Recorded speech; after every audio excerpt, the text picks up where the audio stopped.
সকাল থেকেই বৃষ্টি, তাই ভাবলাম আজকে চিকেন হলে মন্দ হয় না।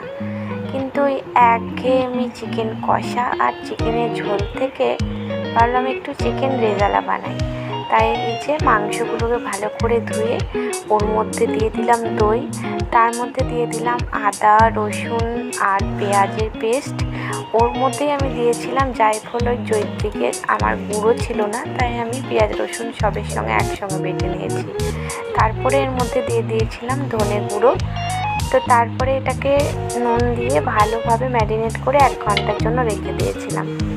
ওভেনের মধ্যে একটা প্যান বসিয়ে দিলাম, তার মধ্যে আমি নিয়ে নিলাম সাদা তেল, 1 চামচ মতো ঘি, একটু সাজিরা, 2টো তোমার এলাচ, শুকনো লঙ্কা, গোটা গরম মশলা যেগুলো আছে, গোলমরিচ, সবগুলো দিয়ে ম্যারিনেট করে রাখা যে চিকেনগুলো সেগুলোকে আগে দিয়ে ভালো করে ভেজে নিতে হবে। তো ওই জন্য আমি শুধু মশলাটা বাদে চিকেনগুলোকে দিয়ে এপিট ওপিট 2 পিঠ ভালো করে ভেজে নিচ্ছি।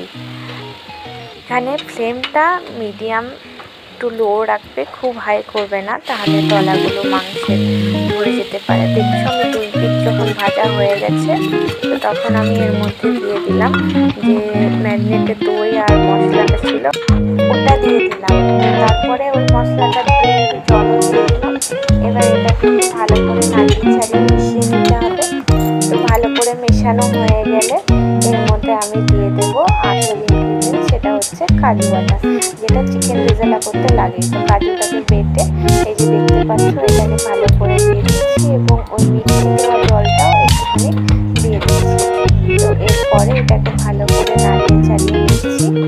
নাড়ানো চাড়ানো হয়ে গেলে একটু সামান্য নুন দিয়ে দিচ্ছি, কারণ ম্যারিনেট করার সময় নুন দিয়েছিলাম, তো দেখলাম আর একটু নুন লাগবে, তাই নুন আর অল্প চিনি দিলাম। তারপরে এর মধ্যে দিয়ে দিলাম একটু পেঁয়াজ কুচো আর লঙ্কা কুচো। লঙ্কাটা পেঁয়াজটা দিয়ে দেওয়ার পরে 5 মিনিট মতো ঢেকে রেখেছিলাম। দেখো মাংসটা মোটামুটি সিদ্ধ হয়ে গেছে। তো জলটা একটু টানার জন্য আমি আর একটু রেখে দিয়েছিলাম। তো তারপরে লাস্টে এখানে ছড়িয়ে দিয়েছিলাম কাসুরি মেথি। দেখতে পাচ্ছ আমার চিকেন রেজালা অলমোস্ট তৈরি। তো লাস্টে একটুখানি ঘি দিয়ে এটাকে এবার আমি নামিয়ে নেব। তো একটু গ্রেভি রেখেছিলাম, কারণ ভাত দিয়ে খাবার তো ওই জন্য একটু গ্রেভি রাখতে হয়েছে। তো কেমন হয়েছে অবশ্যই জানিও, খেতে কিন্তু দারুণ হয়েছিল। তোমাদের